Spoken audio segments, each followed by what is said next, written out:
in the spirit world. The ghostly phenomena. What are ghosts? We've talked about what demons are. Demons are the disembodied spirits from the Nephilim. The Nephilim were the B'nai Elohim, the sons of God. So when Yahweh, the God of the universe, had Satan and a third of the angels cast out of heaven, they were the B'nai Elohim, the sons of God, that were cast out and came down, took human women, had unnatural sexual relations with women, and produced a hybrid offspring of giants called the Nephilim. The Nephilim were just horrible individuals. They became man-eaters because they couldn't be sustained anymore on the earth. And the Nephilim also went into the forest and had unnatural sex acts with beasts of the field. Apes, bears, dogs, wolves, and that, in my opinion, is the Bigfoot, Sasquatch, Sabe creatures. They are the offspring of the offspring. So everything is connected. So the people say to me, how can you connect, God and the devil and angels, with aliens and UFOs and Bigfoot? Well, you can. If you really do the studies, pray always first and then study, you can connect all the dots that way because it's true. Now, I've had experiences with all these types of things and beings and creatures. I know they're real because I've had the experience. So it is all very much connected. And in this book here, there's two versions of this, Strangely Fiction 1 and Strangely Fiction 2. It's connecting the dots about all this supernatural phenomena. So the ghostly phenomena, in my opinion, could be explained in two ways, perhaps. One is that it could be a residual effect, like a timestamp, from an energy of a person, place, or thing that could repeat itself over and over.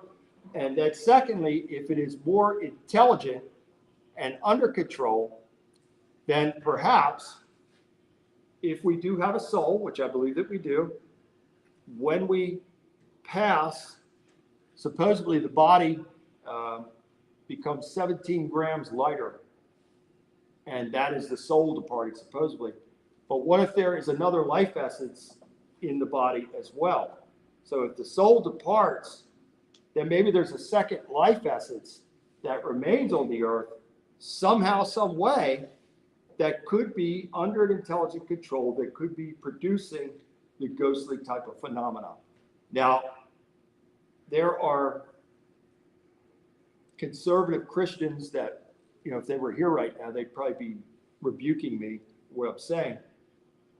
But Jesus himself, scripturally, was telling Peter and the apostles, fear not, I'm not a ghost. That's what he said in the scriptures. I'm not a ghost. It's me. I'm not a ghost. So obviously they knew something back then about ghostly phenomena. Otherwise, there wouldn't be any mention of it in the scriptures. So that's my best guess on how that type of phenomena could manifest. Now, I'll say another thing. With the ghostly phenomena, I've helped a lot of people that were paranormal investigators that said a little girl or a little boy came to them, a voice reached out to them and, asked for help and this and that. They went to help. They wanted to help because it's all our natural reaction. We want to help. And when that happened, their lives started to unravel. And something like that's taking place. That's what I call familiar spirit, which is a demon in disguise. So there are demons that could disguise themselves as a little boy, a little girl, a boy, oh, help me, help me, help me. And it's a devil the whole time reeling you in. I can't tell you how many people throughout my career that God has worked through me to help that were in that way. So with that, I guess we'll wrap it up. Are there any questions before we go? We're going to, if you want to come up and get a book and want me to sign it, we can do that. But Margaret, I think that's about it, right? So yeah, we're just taking a break. Oh, you want to take a break and then come back and do the? Yeah. Okay, so, if there's snacks back here. yeah, so there's things there, and if you want to come up, get a book, but if anybody has any questions before we wrap this up, feel free to ask now or forever hold your peace. All right, thank you all very much. Come on up, get a book, take the break, get some snacks. Superfly Productions is here. We're live. Say hi. Say hi. So we're gonna take a break. You feeling all right? Yeah. 1 sec. There's no way to pause this.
How are you? I'm making them out the both of you. It doesn't. It's Want your husband too?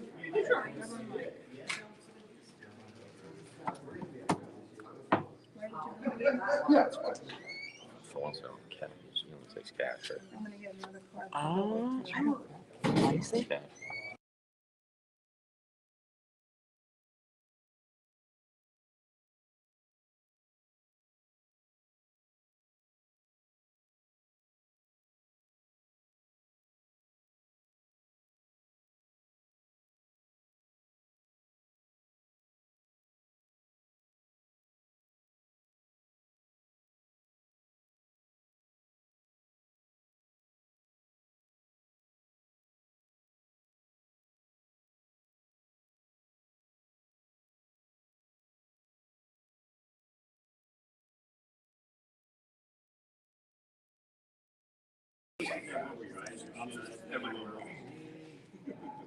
You know, Are you need taking on one money? No, she wants to take one. Sure.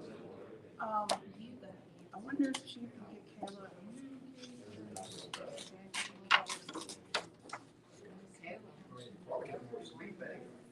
Yeah. Never thought about that. I don't think Kayla was really emotionally that type. Well, we could help her, that's for sure. We can take care of that. I'll talk to her. I'll get a card for her to her too. Was she saying she might, if I suggest it, probably more if you suggest it.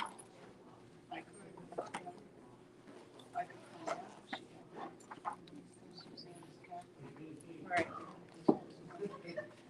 Actually, I'm forgotten. When she got baptized and confirmed, we have to. Sure, take the measure. When she got baptized and confirmed, that was her. Yeah, Kayla was dedicated, but never officially. Well, it's been my honor to do so.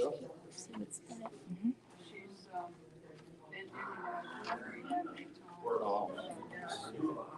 and she has witnessed so much trauma. This book right here, I write about that, because I've had family members that have been family members that have been addicted like that, and It's terrible. She just turned 40. That's horrible. Yeah. Sure. I've had family members die of overdoses. She overdosed 3 times in Crusade. Oh, that's. Wish they were all easy like that, Jeff. Waiting for him to look up. Oh, no. Take it, yeah.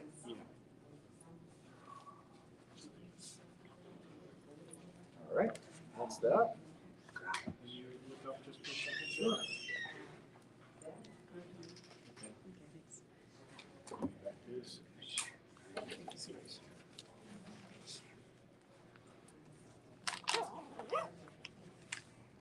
Gotta forgive my caveman handwriting. Caveman 101. Yeah, bro. That's one thing, unfortunately, that didn't improve. My life improved greatly, but not my handwriting. Did you ever do any work around the nail academy? Take as many as you want. Very soon, my old guitars. My old guitars. Okay. I play drums. Oh, yeah?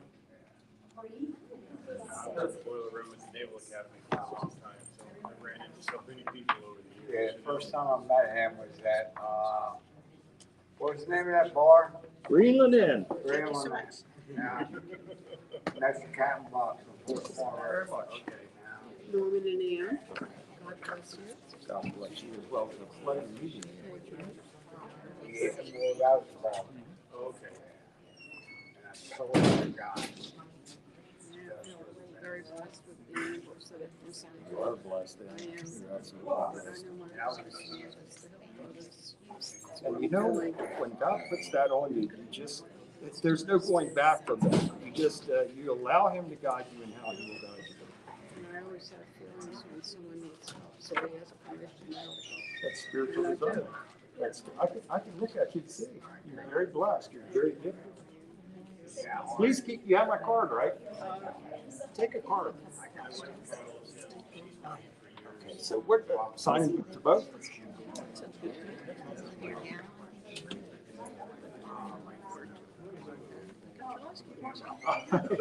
Really? No, there's gotta be more than that in there. There's exactly. My son.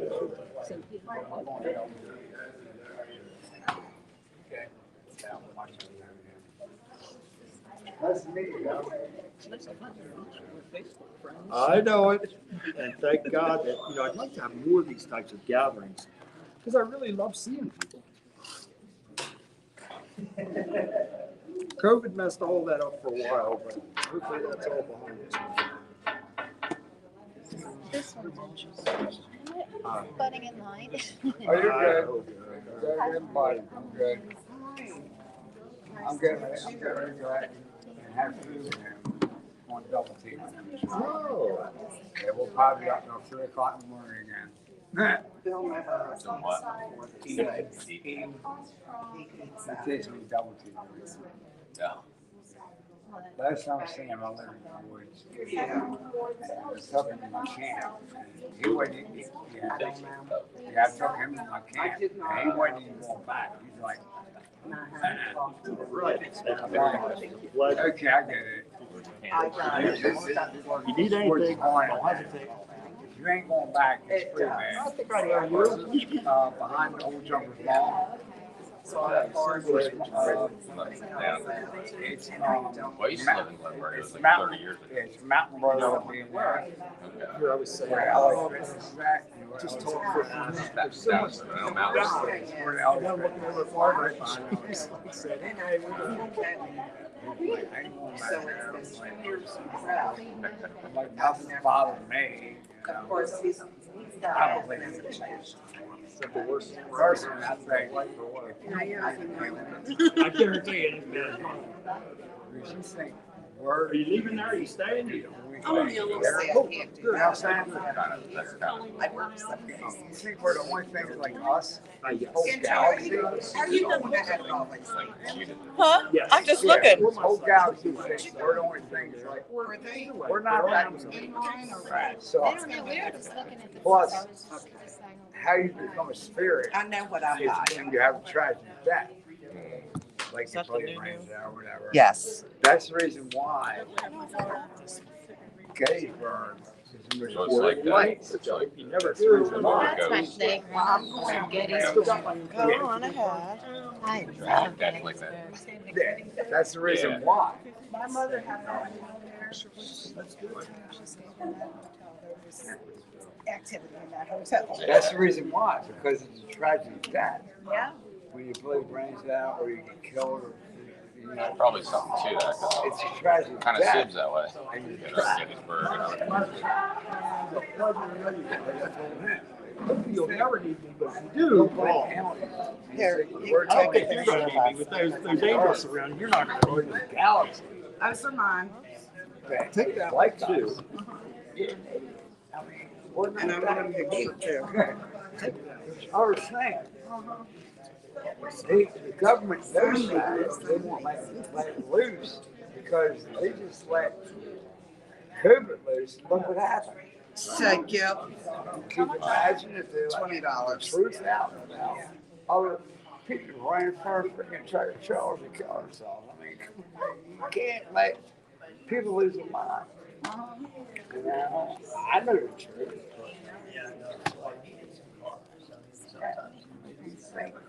We're the only thing that all in the galaxy that's like us. There's no way.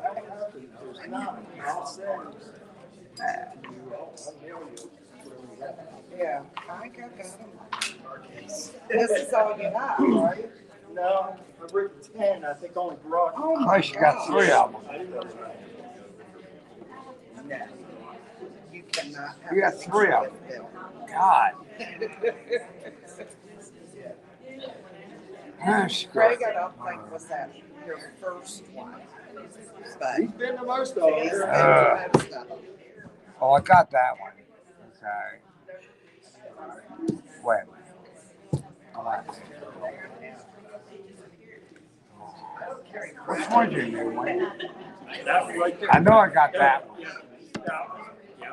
I ain't got this one That one was either. before that one. I ain't got this one either. I know I got Dark Forest. Yeah. That's it. Hey.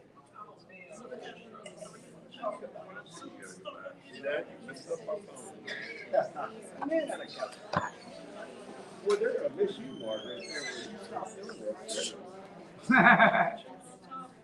Yeah, but I'm still around. And Oh, yeah. to be quite honest with you, December 1st is our last one.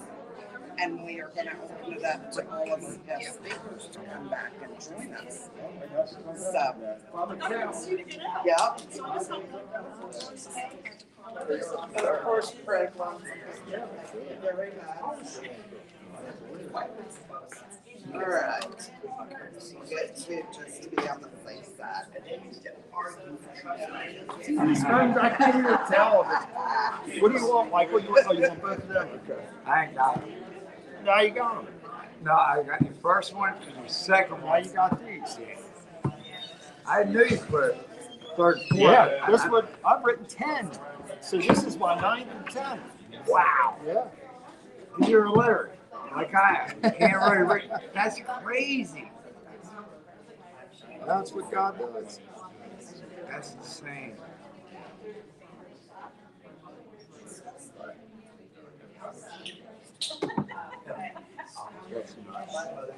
Now you got 9 and 10. Yeah.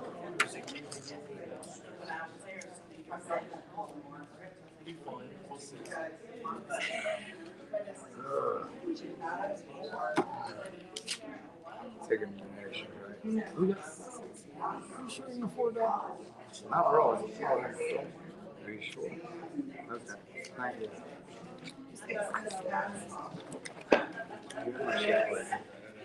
All right, brother. Okay.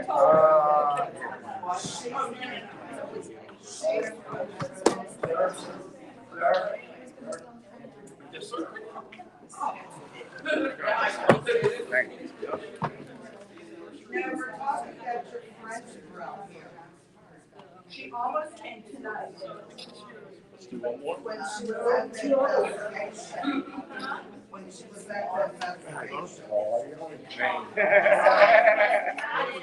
Thank you very much. All right, so we're live streaming here. Yes, we are. Mike Beck's in the house. All right. Yeah, how you doing? And we're glad to be here. Thank you very much to Margaret for putting this event on and Inspired Ghost Tracking. Thank you very much. I've really enjoyed it. Love Margaret. She's been a close friend of mine for many, many years, and love everybody that is a part of this. So it's my honor and pleasure to always be here for these things. And maybe I'll be back here again with Margaret in December, so we'll see. Des, we never know. Yep. You got Katie that says hi, Reverend Bill, and Killian says hi, Bill. Hi, Cupcake guys. paper, yeah. Love you guys. Killian's joining us from France. Killian LeCavalry from France. So we have a good live stream going here. It's awesome. We're going to do a live warrior mode tomorrow night, 11 p.m. Eastern. Obviously, we can't do the warrior mode tonight. We're doing a version of here.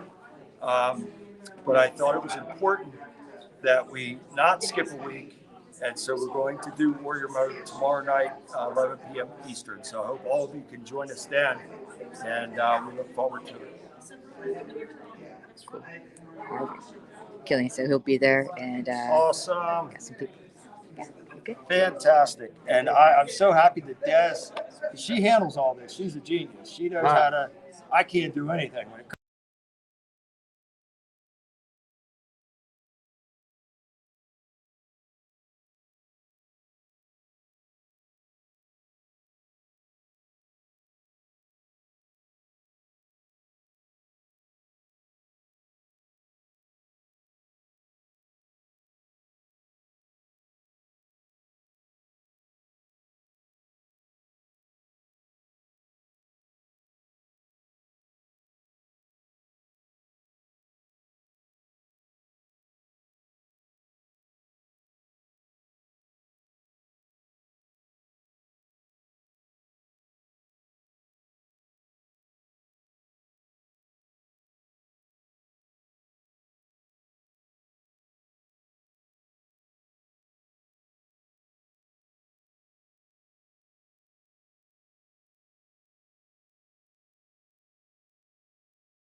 We leave here. He's I going saw to, through photographs. I'm going to meet Before him we double moved into T. that house in Those are 1968, 101. 1969, there was We normally have something there. 1-on-1 until 3 So, o'clock yeah. freaking morning. Yeah, Once we and you got made it. in, Yeah, same here. You know, into Yeah. the In fact, I got. that's when I'm we here. started to escalate. Yeah, he's.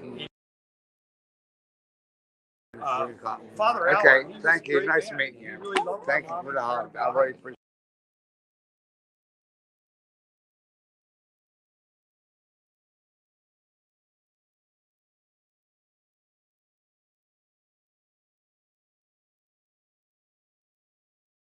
I knew him, man. And Because I I used just, to.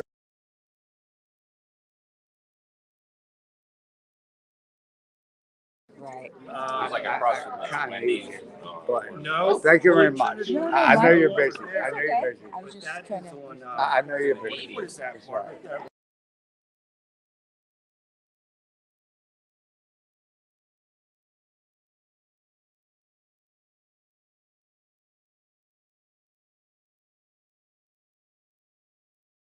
Talk for a few more, or? I can, that's up to you, or whatever you want. We're good till 9. All right, well, I'll talk for a few more. All right. And ask for some of these.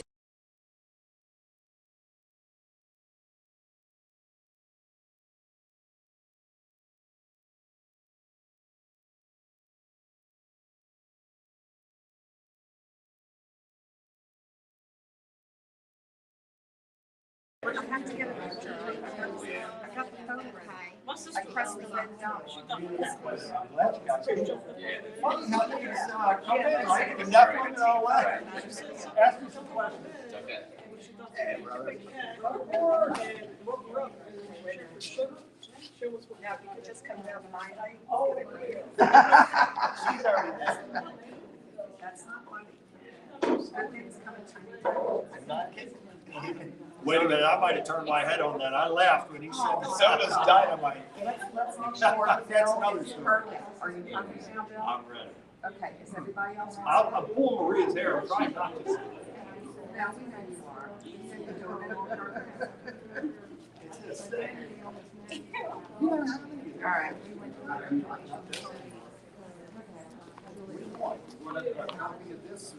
Margaret, I'm ready. When you're ready, I'm ready. I'm gonna holler. I'm gonna get them. All right, hey y'all, we're gonna start back. Have a seat. Looks like we lost a whole, Some people like doctors. the whole thing. I was here all late away. I'm so glad you guys came. Finally, what hurt you? Finally, things have a way of coming around. Yeah. You guys gonna go? I'm probably gonna go to double T. So, All right, Bill, it's all yours. and you spell your name L-I. M-A-R-I. That's right. That's right.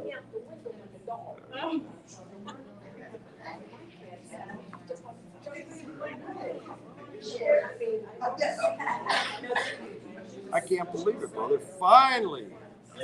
I know. He said to me so many times, you gotta meet her. You gotta meet her. I said, I wanna meet her. Well, I brought it full circle.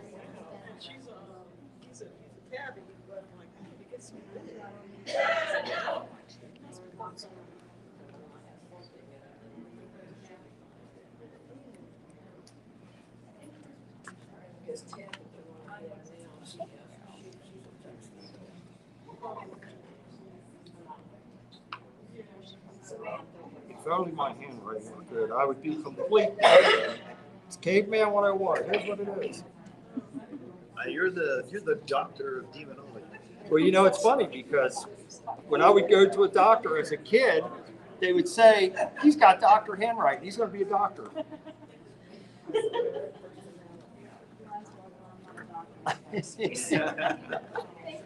You're welcome, Maria. I'm so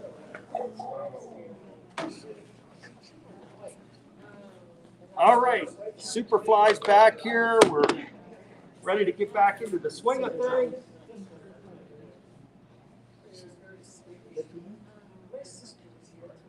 Oh.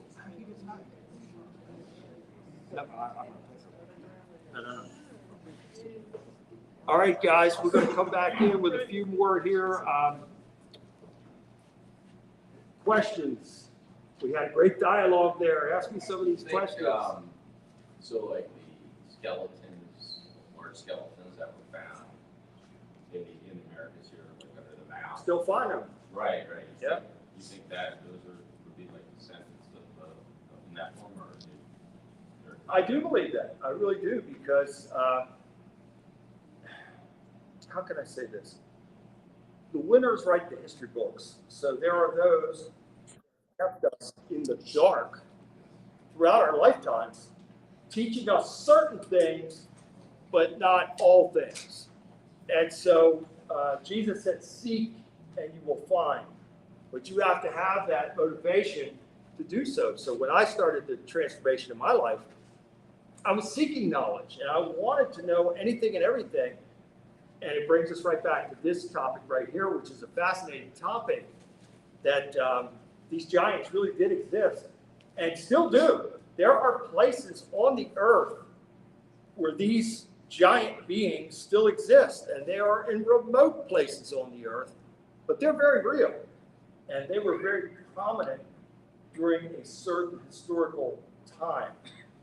So if you had dinosaurs roaming the earth, just imagine these giant beings that there have been skeletons found up to 36 feet tall Can you imagine that? A supposed human being, 36 feet tall? They find skeletons like this all the time, anywhere from 9 feet to 36 feet tall. Now let that sink in for a second. The Nephilim, the Nephilim were the B'nai Elohim, the sons of God, who were cast out. Fallen angels were cast out of heaven with Satan. So they were part of the rebellion. And when they came down here, they took human women and produced a hybrid offspring, which became the Nephilim, these giants. And I'm convinced that these giants had unnatural sex acts with the beasts of the field as well. And that is what we know, have come to know, as the Bigfoot, Sasquatch, Sabe creatures. They're every bit as much supernatural as they are flesh and blood. I have had personal experiences with them, and I've had experiences where something went invisible and came within 20 feet of me. This was 2 years ago at my home. I was waxing my car out in the parking lot of where I live, and I'd say probably maybe 40, 50 feet from where my car was. There's so 3/4 of where we live is surrounded by a wooded area, and there is a ravine 40 to 50 feet in back of where I was waxing my car. And it was a bright sunny day, hot summer day, and I heard something very large moving down in that ravine. Something very heavy, snapping branches, leaves rustling, all that kind of stuff. And then all of a sudden I heard it was like 2 pieces of slate being scraped together like this. And then clack, clack, clack, clack, clack. Clack, clack, clack, clack. It was trying to get my attention, obviously, and it got my attention. So I'm looking. Now, having come from a life of trauma and living in fear as a young boy and a young man, who God saved me and took that from me, I'm a warrior, and I live that in each and every day of my life, no matter where I am. So I don't have any fear. I don't have any fear of anyone or anything except for God. So I was not going to run away in fear. It had my attention. I was looking, and it continued to do it. And then at one point, I kid you not, as crazy as some of this stuff may sound, I assure you everything that I'm saying is true. This entity, I did not see it, but I'd say probably from here to maybe where that doorway is, it was approaching. And I couldn't see it, but it actually did the clack, clack, clack, clack, clack, probably within 20 feet of me, and then retreated back and went down the hill and did it down there again. So whoever or whatever that was, and I do believe that it was a Bigfoot, Sasquatch, Sabe creature being. They were trying to get my attention, and was bold enough to come, within 20 feet of me, invisible, but yet still making the slate clack together like that. I'll never ever forget it. And at another time, I came out I have 2 vehicles, and I came out to my truck one day, and there was a potato-sized rock on the bumper, carved out in the shape of a heart that was placed on the back bumper of my truck. And then another time, I came out, and these beings are known to make weavings out of branches and all that kind of stuff. And I came out one day, and there was a weaving placed on my truck as well. So they are known to do these kinds of things. Now, I'm telling you my opinion. I believe they come from the Nephilim, which are fallen angels, which are evil. However, in my experiences, I have had positive encounters with some of these beings. I don't think they're all bad, and I can't explain it, but I think it's just like people. Some people are good and others are evil, and maybe they have free will just like we do to choose to do good or evil. But I'm telling you that I've had some positive, I've had other experiences to where I felt like my life could be in danger. And Desiree is here to corroborate this. Was this last year, Des, or the year before? I was, I believe the month was February. I was near my home. I'm in my truck. I'm going down this road called Truman Parkway. And I look to my right and I see this tree. It was broken. No man could break a tree like that. And so I pulled over. Oh yeah. I got out. Was that last year? It was last year, Okay. and it might have been around February. Okay, last February. So I get out of my truck. I go to the side of the road. Now there's a wooded area right off the road. I never left the road. For some reason, it was like God was keeping me like right here. He wouldn't let me move any further past that point. And I took out my phone. I started taking pictures. I even shot some video. Now, I did not see anyone or anything there while I was done. I really did, thinking about it now, I said to Des, I said, well, I had no idea that it was right there, and I really had no idea that it was right on top of me. But thinking back on it now, I could feel a presence, and it was weird how God was just keeping me on that pavement, on that road, and not letting me cross that. Well, I got the footage, got back home and looked at it, and I was shocked. I was astounded to see that there were these creatures, these Bigfoots right there. I had no idea. I did not see them. They were right there. I sent the footage to Desiree. She's expert with all this kind of stuff, analyzing and editing and all that. And she really got it to come out Right. more So clearly. I totally inverted it. I tweaked the curves. I desaturated it. I did all the different type of color corrections to try to take it apart and then isolated each, objects and dissected it because I couldn't believe it. And there's no way I know Bill even is sorry, no, not offensively, but is remotely savvy with Photoshop or anything. I wouldn't have a clue. That would be a miracle right there if you were. So I don't have a clue. Look, I still carry a flip phone. Yeah, I don't have he's a a clue flip phone about man. the technology or these things. So it's interesting, like There's- most sightings that you hear about or see on TV or whatever, they're always in the wilderness, right? Not anymore. But you're saying you were obviously in a residential area. Yeah, and I find, and if you do some research on this, you're going to see that more and more now, these beings are coming in residential areas and even into some city areas, they're being sighted. And so there's a reason for this. Now, what the reason is, I can't say for sure. I think, again, this is strictly my opinion. Perhaps it is something to do with what I believe that we are in the last days. That's my opinion. And if that's true, then all these things are being revealed now, and they're coming in closer and closer and closer. So that veil between worlds is really thinning now to the point to where I think we're going to start seeing some things. That's why so many people never see UFOs, on a regular basis. You can see these stories every single day now in the mainstream media of people capturing UFOs, and it's not just somebody on their farm.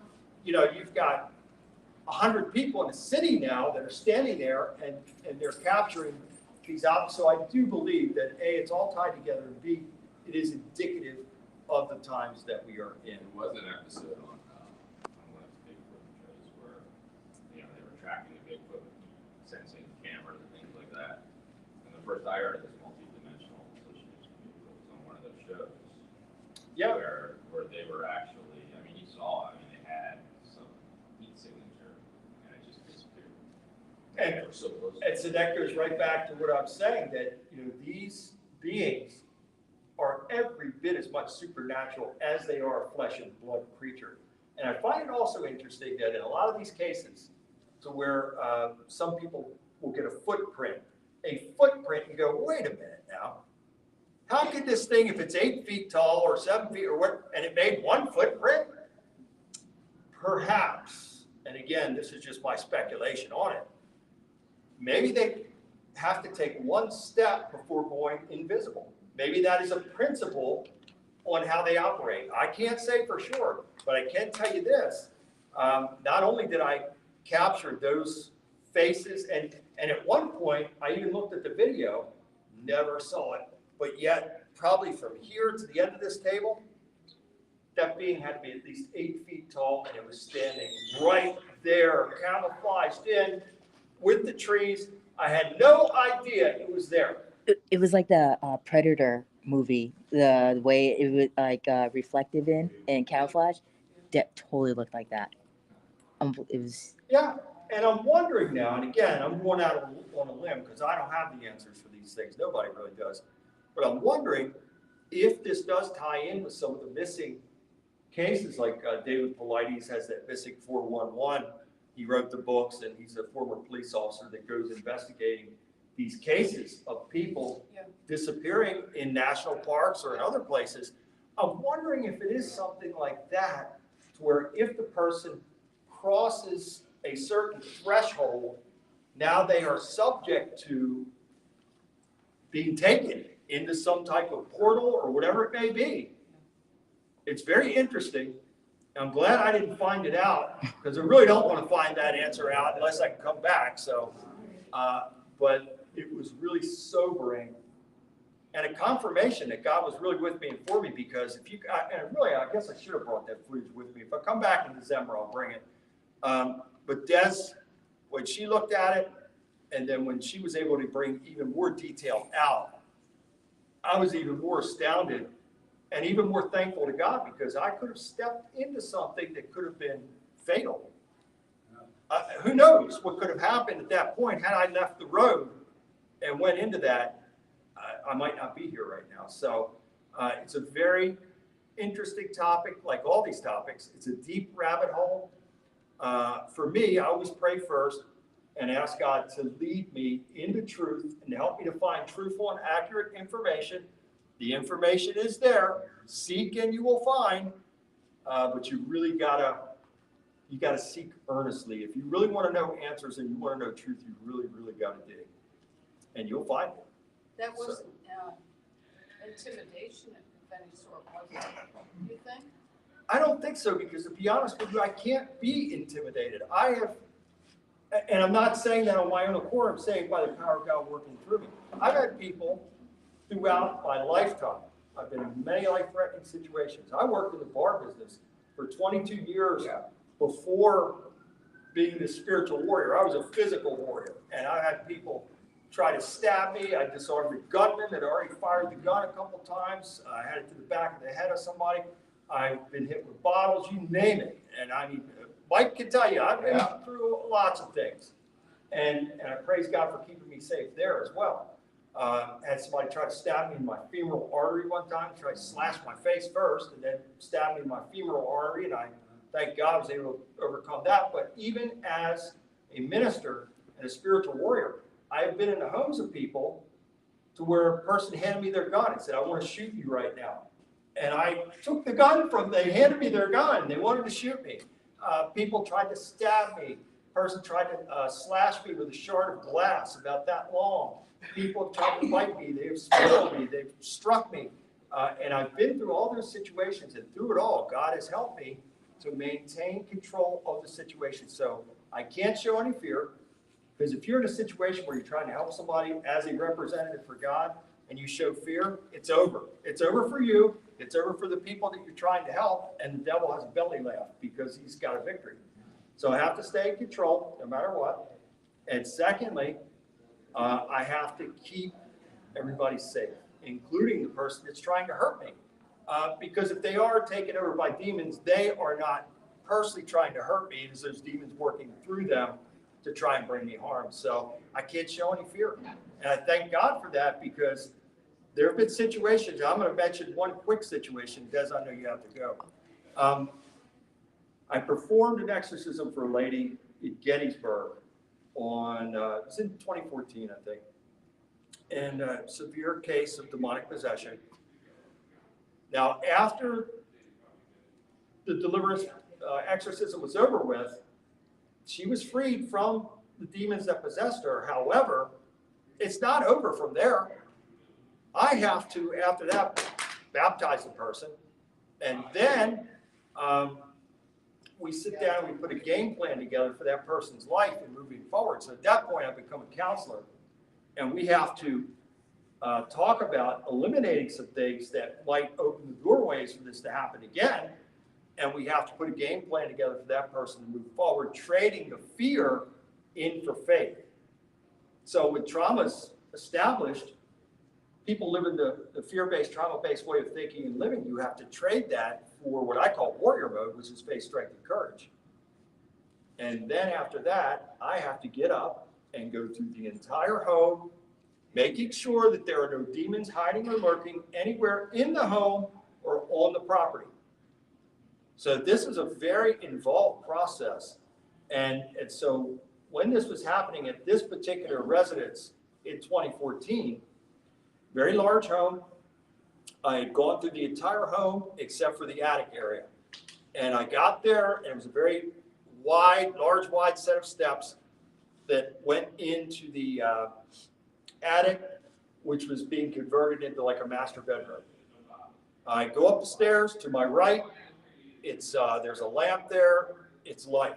I go over. I bless that section first, clear it. Then the other side on the left, dark, completely dark. And on the right, there were windows. It was like a double window over to the right. No drapes or curtains or anything. And the moon was shining through that. So the only light was the moonlight coming in. I'd say probably from the edge of this table, maybe to the wall, between the window and that space, there was a ventilation shaft. So I get over near that ventilation shaft, and standing right in between the window and the ventilation shaft was a very tall being, at least 7 feet or more, black, hooded figure, red eyes, and it even had like, it looked like points, like wings folded in, like points coming past the shoulders. And so I'm standing, I had my Bible in this hand. I had a holy shaker, which is a mixture of holy water, holy oil, and holy salt. Sometimes I put frankincense in. Now think about what I'm saying to you. How many of you could stand there if you were faced with something like this that is probably within 6 feet of me? A lot of people would faint. Some people would run. Some people would soil themselves, and I could understand all of it. It was only by the power of God working through me that I could withstand that and stand there and not faint. And I recall saying, by the mighty power of Yahweh and his mighty and holy name, in Yahshua Jesus the Christ's name, I bind and rebuke you and command you to depart. And you got to be authoritative. You got to take power and authority over these things. You can't be meek and mild in this deal because they'll laugh at you. You have to be authoritative. And so I shook that thing 3 times at it, and that entity let out a screech like I have never heard before or since. It was so loud that it rattled the windows in the house, and it departed. I'm sorry, I mean, No. what is your take on Ouija boards and why? As far as doing other type of investigation versus, doing Ouija board as part of your investigation? I personally would never do that. I'll tell you why, because the devil operates on legalities, free will. So we're free to make our choices, but if we freely choose to do something like a Ouija board, which I believe is an invocation tool, so it's an invitation through invocation, and if that's true, then the devil's going to exploit that, and he has a legal right to be there. And then it's going to require someone like me, by the power of God working through me, to evict those demons that have a legal right. So is it using equipment, some sort of invocation? I personally don't use anything like that, so you just have to be very, very careful. And look, I'm not against anybody. People are free to do whatever they want to do. I'm just telling you from personal experience I would never use anything like that. Just like when I go in to help somebody. Jeff could tell you, Desiree could tell you, I don't have it. I have a Bible. I have a cross. I have a mixture, a holy mixture of things. That's it.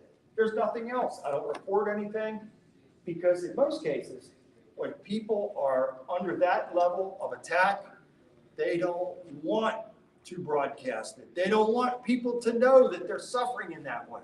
So I wouldn't dare, unless they said to me, I want you to document it, which there's been a few cases of that. But for the most part, they don't want to document it. So I'm a caveman. I use very little. When it comes to technology, I'm not up on that, but I wouldn't recommend it. And same thing for those family members in my family that did that ritual invocation. If you're inviting the devil in, he's coming in and he's going to send demons in to kick the door in, and then there's going to be serious problems, and it's going to require an eviction. So I can't tell you what to do, but I can tell you what I don't do. No, I've never done it. And I'm Good for you. curious, so I just want to make sure. Yeah, good for you. Now, let me put my input on that. Yeah. Ouija boards in investigations do not belong. And unless you know what you're doing and you know how to open and close it properly, and I do mean properly, do not mess with them. If you know what you're doing, you've got somebody there that knows what they're doing, it's different. As far as the other equipment, anything can be used to open a portal. Yeah. So you do need to know what you're doing and don't ever mess with it in your home. Or you're gonna open your door and say, hey, come on in. It's good advice. It's true. And Satan is the prince of the power of the air. Just read the scriptures. The prince of the power of the air, which means the airwaves. That goes back to frequency and vibration again. So he served as the choir director in heaven. He held a very lofty role as the choir director for Yahweh in heaven before his fall. But in being in that important position, he was privy to some secrets of God and some of his ways and some of the things that he does. And that is a manipulation of frequency and vibration. So Margaret's right, whatever it may be, a recording device or whatever it is, it can be used and manipulated by the devil and his demons. So we have to be very, very careful. Even like I watch very little TV. I don't watch the shows that I'm on. I don't watch any of it. I don't watch movies. So I'd say 99% of TV and movies I don't watch. But if I were to watch something like that, I would say, Yahweh rebuke thee in Jesus' name, I declare this portal closed. Because TVs, cameras, phones, all these things are portals. They can be used as portals, traveling devices. And again, this might sound like crazy talk, but I assure you it's not. And the devil can manipulate these things in order to get in. And once he's in, then it's going to be a battle to get him and those demons out. It's interesting because I thought I read like Ouija boards originally were created. It was like a good thing, so people could communicate with their dead. It is, but it depends on your Okay. intention.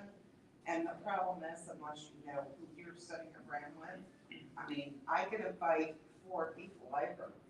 And if one person has bad intention, that's gonna roll out all your good I intentions. would never touch it. That is true. Yeah, well, it comes from Baltimore. I think it was created in the Yeah. 1890s No. in Baltimore. If I can make a comment on Ouija boards, how many of those have we cleaned up after in our time? Many. Oh my gosh. Me too. You're holding a planchette in your hand and you are inviting whatever's over there to manipulate that planchette. You have invited him into your personal space. Free will, And that gives them a legal right correct? to step in and manipulate you and your family and do all kind of horrible things. It might take 20 years because time doesn't matter to them. But it's going to happen. It's true. And I can remember.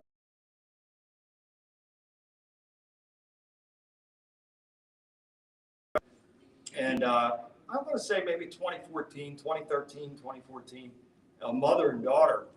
And that too was among the most severe cases of abuse that I've ever seen in my career. And they were being physically abused and sexually abused by these demonic entities.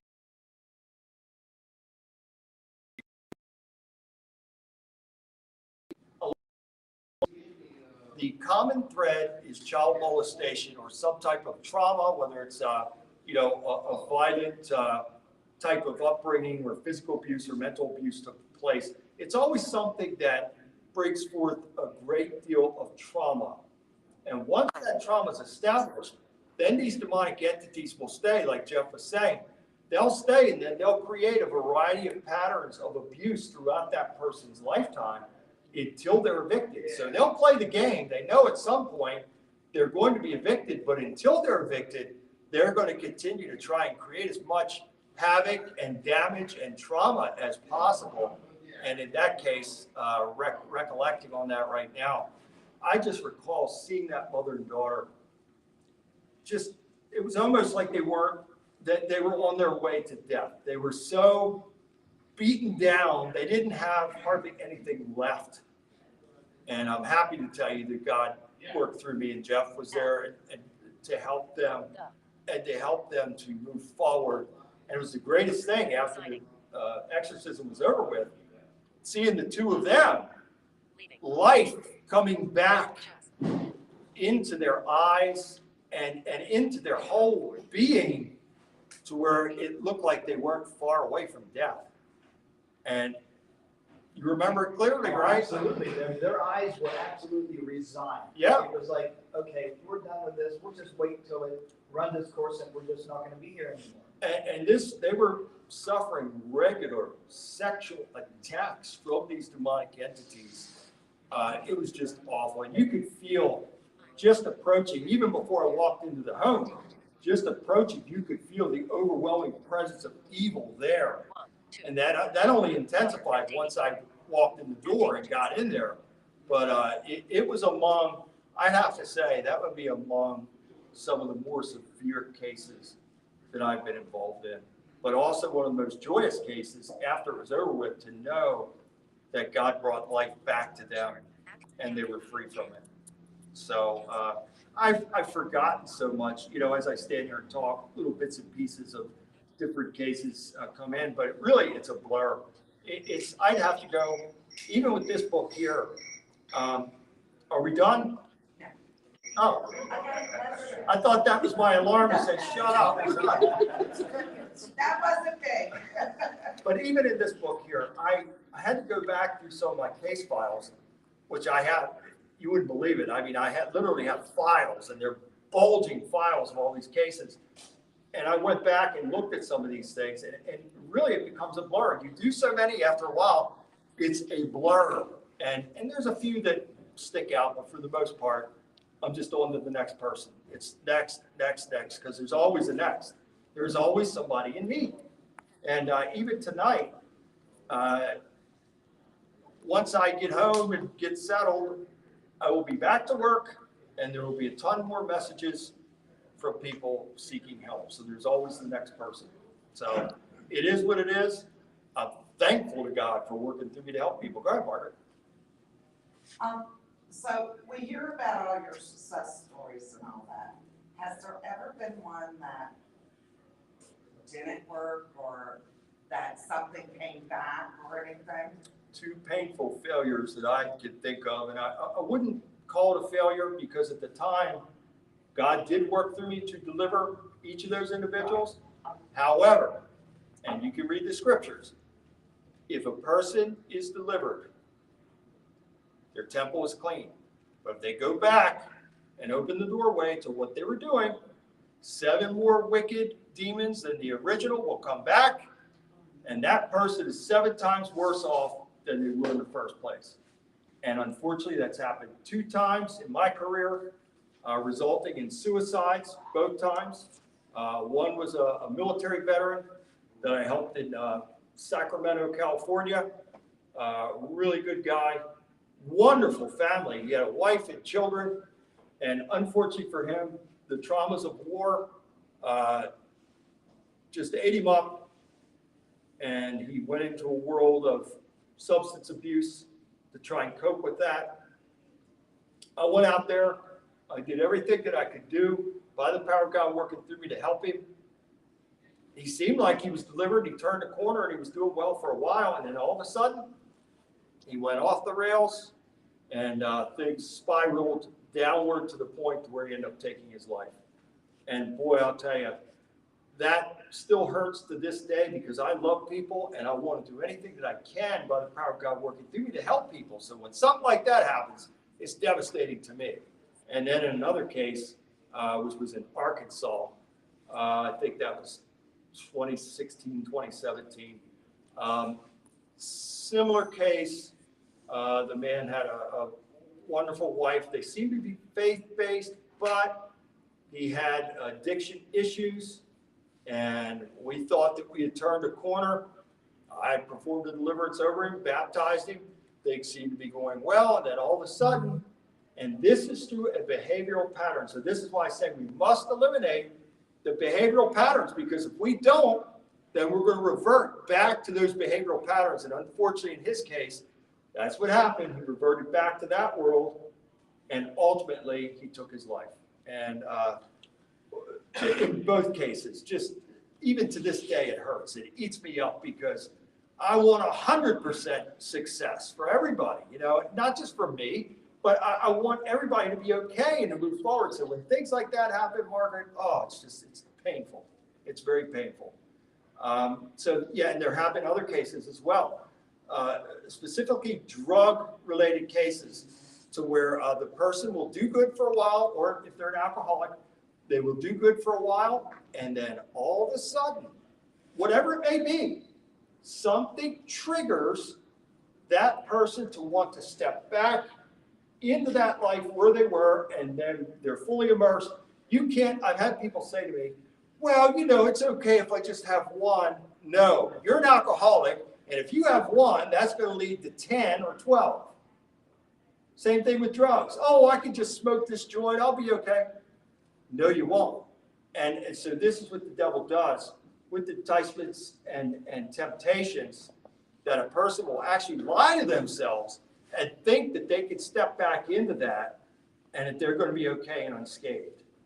Doesn't work that way. And so in some cases, I've had to go back to people 4 and 5 times because they would revert back into their behavioral patterns, and they'd be fully immersed again, 7 times worse off than they were. And so I've gone to people like that many times over, and some eventually got it, and they're doing well, and others are not.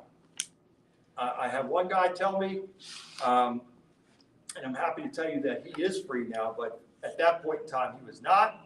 And I kept pressing as to why are you doing this? Because this was a very educated man who was a counselor and found himself immersed in the drug life and became an addict, lost everything, had a wonderful family.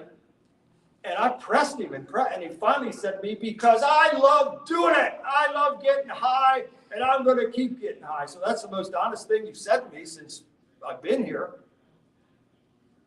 So it all comes down to choices. And we just pray that people will make the right choices, because if they don't, then they're going to suffer the consequences. And that is very, very sad. And I hate to see it. And I try to be there for everybody.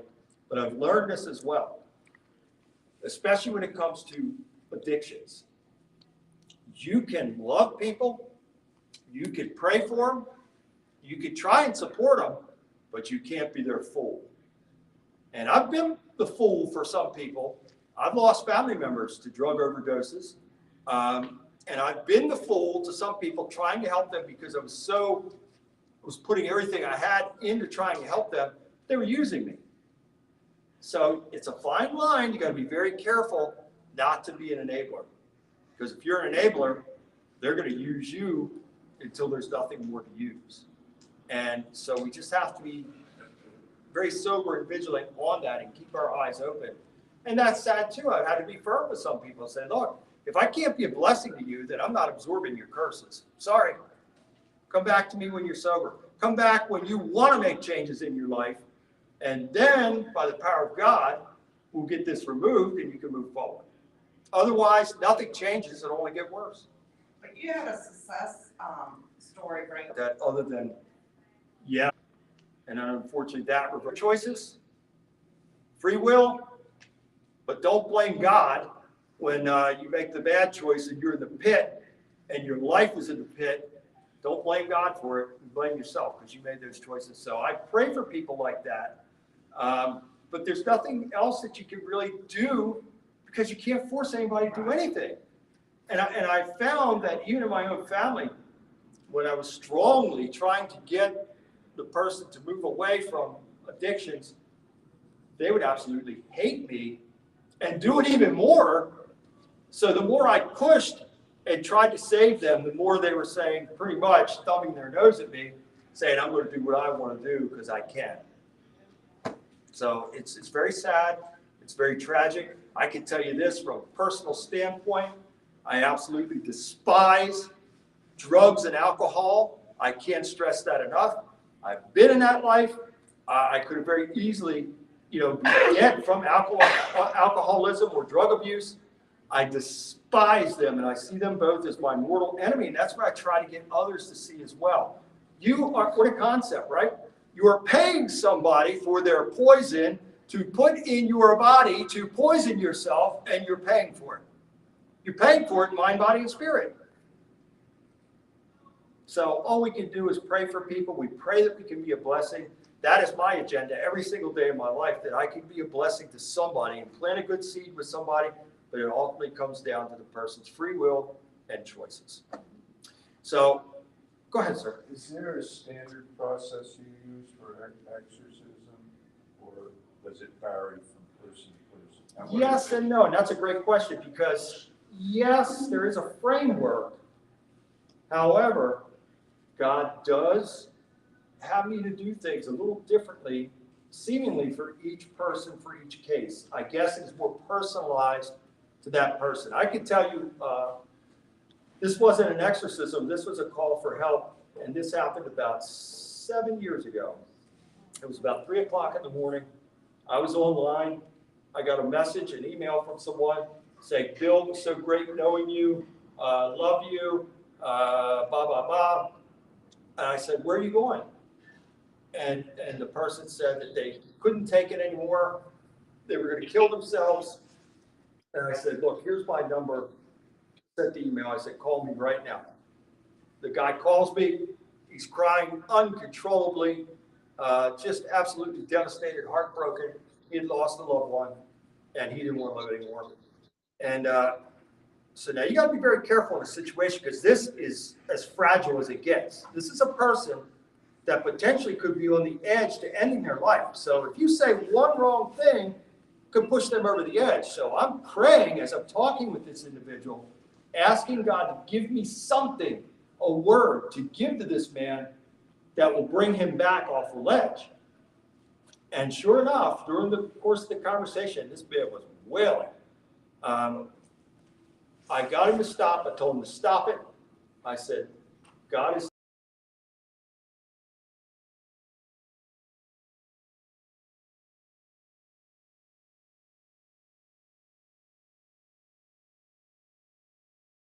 silence. He paused. I guess he thought about what I said. He said, you know what? You're right. I am a warrior. I'm not going to do this. I'm not going to take. And I heard this big clump. He had a gun in his hand. He was going to shoot himself in the head while he's talking with me on the phone. And that changed that man's life. God gave me a word to give to him to bring him back. And then there's been other situations to where one that comes to mind was a very prominent doctor in America that was ready to commit suicide. And late one night, he was flipping through the channels and saw me on one of these TV shows. He reached out, and next thing you know, I'm on a plane going to him. And God showed me as I was performing this exorcism, and I didn't see this. God showed it to me. It's like this serpent wrapped around him, like wrapped around his arm, burrowing into his armpit. And so I didn't say anything to him, and I performed the exorcism over him, and it was successful. After it was over with, I followed that with baptism. After it was over with, he said to me, now I still hadn't told him what God showed me. He said to me, he said, I felt like there was this serpent wrapped around my arm. He told me exactly what God showed me. There's no explanation for anything like that, and I don't claim to be anything. But I can tell you this, that God does give me a knowing of things, and he will either give me a word or a picture or something to be a help to somebody. That's miraculous. So Margaret, are we at that point now? I could go all night long, and I want to thank all of you for being here. I truly appreciate you guys, and God bless all of you. And we'll do this again. Margaret's invited me to come back in December with other speakers, and so maybe we'll do this again in December. Till that time, thank you.